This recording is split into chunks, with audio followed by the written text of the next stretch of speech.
Just weeks before his sudden passing, Ray Liotta opened up in what would become one of his final interviews. What he revealed carries an unexpected weight today. Reflecting on his return to the gritty world of the Many Saints of Newark, he spoke about plans he still had and things he meant to finish. There was no sadness in his voice, no hint of goodbye, just a veteran actor talking about the future. That is exactly what makes watching it now feel so haunting. Today on Royal Time of Hollywood, we explore the journey of the orphan who became one of cinema's most dangerous presences and the final truth behind his sudden departure. The orphan who found a voice. Ray Liotta's story began in 1954 in New Jersey with a quiet twist of fate. Given up shortly after birth, he spent 6 months in an orphanage before being adopted by Alfred and Mary Liotta. He grew up knowing his story, even doing a show and tell about it as a child, but the knowledge didn't make the emotions any easier. There was a lingering anger and confusion about how a parent could walk away, a raw emotional depth that he would eventually channel into his most intense roles. After a directionless youth, where he nearly chose construction over college, a random impulse in a university registration line changed everything. To avoid math and history, he joined a friend in the drama department line. What started as a goofy choice led to a Bachelor of Fine Arts and a move to New York City. From soap heartthrob to cinematic psycho. Before he was a good fella, Ray was Joey Perini on the soap opera Another World. For 3 years, he was the sweet, dependable hero, the polar opposite of the characters that would later define him. But Hollywood required more grit. In 1981, he headed to LA, training alongside future stars like Kevin Costner and Melanie Griffith. It was Griffith who helped him get the audition for Something Wild, 1986. Ray exploded onto the screen with a live-wire energy that earned him a Golden Globe nomination. Fearful of being typecast, he pulled back, waiting a year to choose softer roles like Field of Dreams. He was playing the long game, chasing longevity over quick fame. The battle for Henry Hill. In 1990, Ray stepped into the role of real-life mobster Henry Hill in Goodfellas. It wasn't an easy win. Every actor in Hollywood wanted the part. Director Martin Scorsese was interested but had concerns. A pivotal moment happened in a hotel lobby in Venice.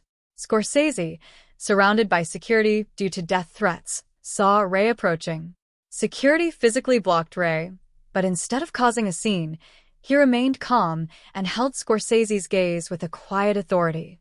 In that moment of restraint, Scorsese knew he had found his Henry Hill. Grief behind the scenes. Tragedy struck during the filming of Goodfellas. Ray's adoptive mother was dying. Scorsese urged him to leave the set, but Ray insisted on finishing the day's work.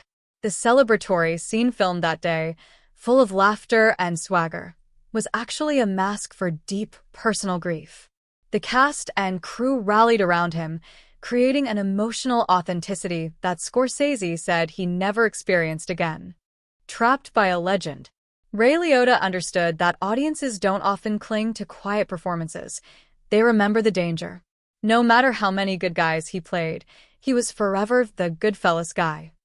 He embraced it, amazed that younger generations kept discovering the film. However, his career was full of sliding doors. He turned down an audition for Batman because he didn't get the genre at the time. He missed out on The Sopranos, initially passing on the role of Ralph Cifaretto, and never became a Scorsese regular, often due to simple scheduling conflicts. He wasn't bitter. He was just a man who followed his instincts, even when they led him away from blockbusters. The haunting final interview. In one of his last interviews, Ray revealed a personal irony. He had every intention of finally binge-watching The Sopranos. Despite starring in the prequel The Many Saints of Newark, he had only ever seen a few episodes. He praised the show's brilliance, but admitted he had been too busy, living life, to sit on the couch. He was excited about the freedom his new role gave him, building a character from scratch without the pressure of imitation. He was looking forward to what came next.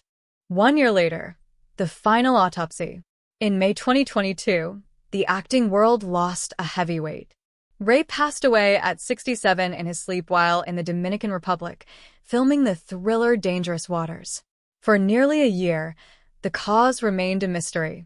In 2023, The official autopsy revealed that Ray Liotta died from pulmonary edema and heart failure, with underlying atherosclerosis contributing to his condition.